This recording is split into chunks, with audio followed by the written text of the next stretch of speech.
Hello every one, it's me Chandru. ഇന്നത്തെ വീഡിയോയിൽ നമ്മൾ ഡിസ്കസ് ചെയ്യാൻ പോകുന്ന ക്ലാസ് 10 ഹിന്ദിയിലെ മൂന്നാമത്തെ ചാപ്റ്ററാണ് റെയിൻ ബസേരെ മെയിം. ഈ ചാപ്റ്ററിലെ മെയിൻ ആയിട്ട് വരുന്ന പോയിന്റ്സുകൾ മാത്രമാണ് നമ്മൾ ഈ വീഡിയോയിൽ ഡിസ്കസ് ചെയ്യുന്നത്, അല്ലാതെ ചാപ്റ്റർ ഫുൾ അല്ല. ഇപ്പോൾ ഒരു 5 അല്ലെങ്കിൽ 10 മിനിറ്റിന് താഴെയുള്ള ഒരു വീഡിയോയിൽ നമ്മൾ ഇതിനകത്ത് വരുന്ന മെയിൻ പോയിന്റ്സ് അല്ലെങ്കിൽ ഇതിൽ നിന്ന് വരാൻ സാധ്യതയുള്ള ക്വസ്റ്റ്യൻസ് ഒന്ന് പറഞ്ഞു പോകുന്നു, അത്രേ ഉള്ളൂ. ഇപ്പോൾ നമ്മുടെ ടെക്സ്റ്റ് ബുക്ക് വെച്ചിട്ട് തന്നെയാണ് പറയുന്നത്. റെയിൻ ബസേരെ മെയിം എന്നാണ് ചാപ്റ്ററിന്റെ പേര്. എഴുതിയത് അമൃതലാൽ വേഗഡ് എന്ന് പറയുന്ന റൈറ്ററാണ്. അതുപോലെ തന്നെ ഇതൊരു യാത്രാവൃത്താണ്. ഈ മൂന്ന് കാര്യങ്ങൾ നമ്മൾ എന്തായാലും അറിഞ്ഞിരിക്കണം. പാട്ട് നാം ക്യാ ഹെ എന്ന് ചോദിച്ചു കഴിഞ്ഞാൽ റെയിൻ ബസേരെ മെയിം എന്നാണ്. ലേഖക നാം അമൃതലാൽ വേഗഡ്. അതുപോലെ തന്നെ കിസ് വിധാക്കി രചന ഹെ, അല്ലെങ്കിൽ ഏത് കാറ്റഗറിയിൽ വരുന്ന രചനയാണെന്ന് ചോദിച്ചാൽ ഇതൊരു യാത്രാവൃത്താണ്. ഓക്കെ, ഇതിനകത്ത് മെയിൻ ക്യാരക്ടറാണ് അമൃതലാൽ വേഗഡ്. അദ്ദേഹത്തിന്റെ പദയാത്ര അല്ലെങ്കിൽ അദ്ദേഹം കാൽനടയായിട്ട് പോകുന്ന യാത്രകളെ കുറിച്ചാണ് ഇത് അദ്ദേഹത്തിന്റെ രചനകളിൽ കൂടുതൽ പറയുന്നത്. അപ്പൊ അതുപോലെ ഒരു രചനയാണ് നമുക്ക് പഠിക്കാനുള്ളത്, റെയിൻ ബസേരെ മെയിം. അതിന്റെ മീനിങ് തന്നെ രാത്രി ചെലവഴിക്കുന്ന സ്ഥലം എന്നാണ്. ഓക്കെ, അപ്പോൾ ഇതിനകത്തും ഒരു പദയാത്രയാണ്. ഇത് അദ്ദേഹം സഹായിയായിട്ടുള്ള ചോട്ടുവിന്റെ ഒപ്പം നർമ്മദയുടെ തീരങ്ങളിലൂടെ നടത്തിയ ഒരു പദയാത്രയാണ് നമ്മൾ ഇതിനകത്ത് നോക്കുന്നത്. ഓക്കെ, നമ്മളപ്പോൾ അതിനകത്ത് ഫസ്റ്റിൽ നമ്മൾ കാണുന്നത് ഫസ്റ്റ് പേജ്, അതായത് 17ാമത്തെ പേജിനകത്ത് ദിൻകാഹാഷ് ഹൗസ് ഓഫ് ലോർഡ്, അതുപോലെ രാത്കാഹാഷ് ഹൗസ് ഓഫ് കോമൺസ് എന്ന് വെച്ച് കഴിഞ്ഞാൽ രണ്ടാളുകൾ തമ്മിലുള്ള ഒരു കമ്പാരിസൺ, അതായത് സമൂഹത്തിലെ ശ്രേഷ്ഠരായിട്ടുള്ള ആളുകളും അതുപോലെ തന്നെ സാധാരണ ആളുകൾ തമ്മിലുള്ള കമ്പാരിസൺ, അതവിടെ നമ്മൾ കാണുന്നുണ്ട്. ചിലപ്പോൾ 2 മാർക്ക് ക്വസ്റ്റ്യൻ ആയിട്ട് ചോദിക്കും. പിന്നെ 18ാമത്തെ പേജിലേക്ക് വരുമ്പോഴാണ് ഇതിന്റെ സ്റ്റോറി ശരിക്കും തുടങ്ങുന്നത്. അവരെന്താണ് യാത്ര തുടരുകയാണ്.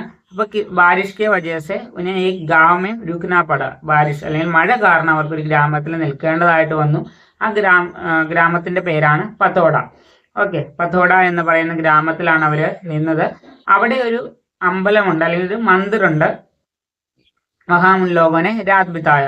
അപ്പൊ അവിടെയുള്ള ഒരു അമ്പലത്തിലാണ് അവർ രാത്രി ചെലവഴിക്കുന്നത്. അതിനെയാണ് ഇവിടെ റെയിൻ ബസേരെ മെയിം എന്ന് ഉദ്ദേശിച്ചിരിക്കുന്നത്. അതുപോലെ തന്നെ ചോട്ടു, അപ്പൊ അവരവിടെ അമ്പലത്തിൽ എത്തിയതിനു ശേഷം ചോട്ടു എന്ത് ചെയ്യുകയാണ്, ഒരു ഗ്രാമത്തിലുള്ള ആള് ഈ അമ്പലം അവർക്ക് വേണ്ടി തുറന്നു കൊടുക്കുന്നുണ്ട്. അതുപോലെ തന്നെ ആവശ്യമുള്ള കുറച്ച് സഹായങ്ങളൊക്കെ ചെയ്തു കൊടുക്കുന്നു. അതിനുശേഷം ചോട്ടു ആഹാരം പാകം ചെയ്യുന്നുണ്ട്.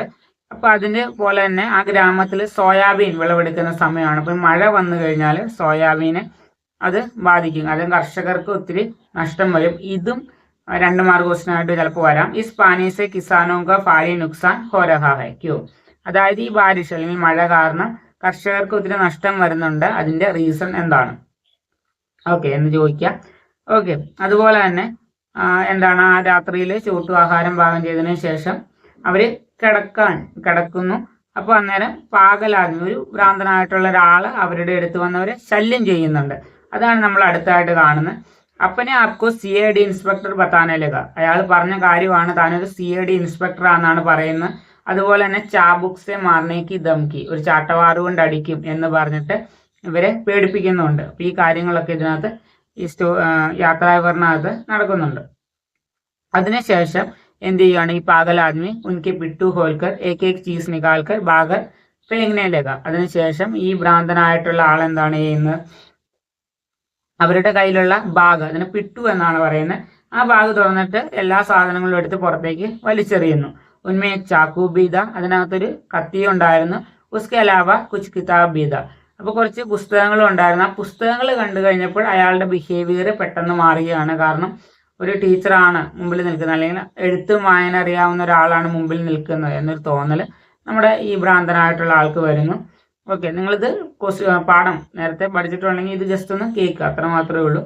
അപ്പം മേം ശിക്ഷക് ദ ബച്ചോങ്കോ പടാത്ത അത് അവർ റിട്ടയർ ഹോകയാണ്, ഇതിലൊരു ഡയലോഗാണ്. അപ്പോൾ ലേഖക് പറയുന്ന കാര്യമാണ്, ഞാനൊരു ടീച്ചറായിരുന്നു, നേരത്തെ കുട്ടികളെ പഠിപ്പിക്കുകയായിരുന്നു, ഇപ്പം റിട്ടയർ ആയി. അപ്പം അതിനുശേഷമാണ് അദ്ദേഹം ഇങ്ങനെ പദയാത്രകളൊക്കെ ചെയ്യുന്നത്. അപ്പം ഇതൊരു ടീച്ചറാണെന്ന് പറഞ്ഞതിന് ശേഷം പിന്നെ എന്താണ്, പൈർ ദബാനെ ശുരു കരുതിയെ, അദ്ദേഹത്തിന്റെ കാലൊക്കെ തടവി കൊടുക്കുന്നുണ്ട് ഈ ഭ്രാന്തനായിട്ടുള്ള ആള്. അതുപോലെ തന്നെ ലേഖകന്റെ കയ്യിൽ ഒരു 20 പൈസയുടെ നാണയം വെച്ച് കൊടുക്കുന്നുണ്ട്. അതിന് 20 പൈസേക്ക സിക്ക എന്നാണ് പറയുന്നത് ഹിന്ദിയിലേക്ക് വരുമ്പോൾ.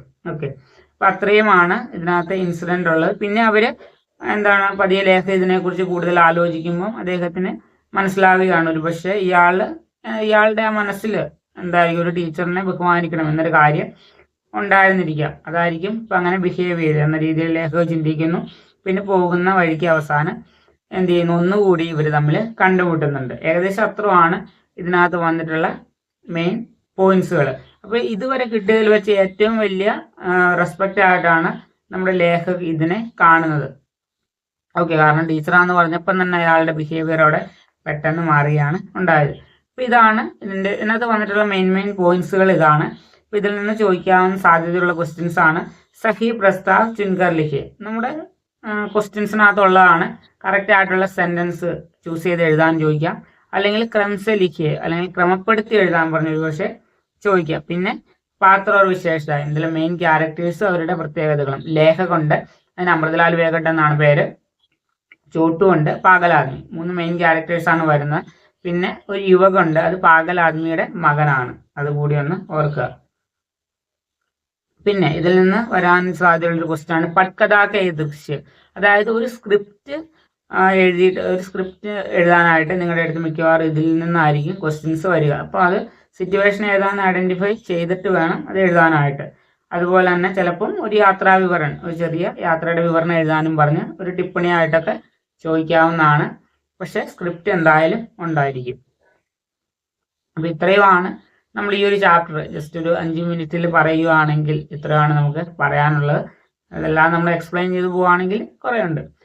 ഓക്കെ, അപ്പോൾ നമ്മൾ അടുത്ത വീഡിയോയിൽ മറ്റൊരു ചാപ്റ്ററോ അല്ലെങ്കിൽ മറ്റൊരു ക്വസ്റ്റ്യനോ ആയിട്ട് നോക്കാം. So guys, see you in the next. തബ് തക് के लिए ओके बाय.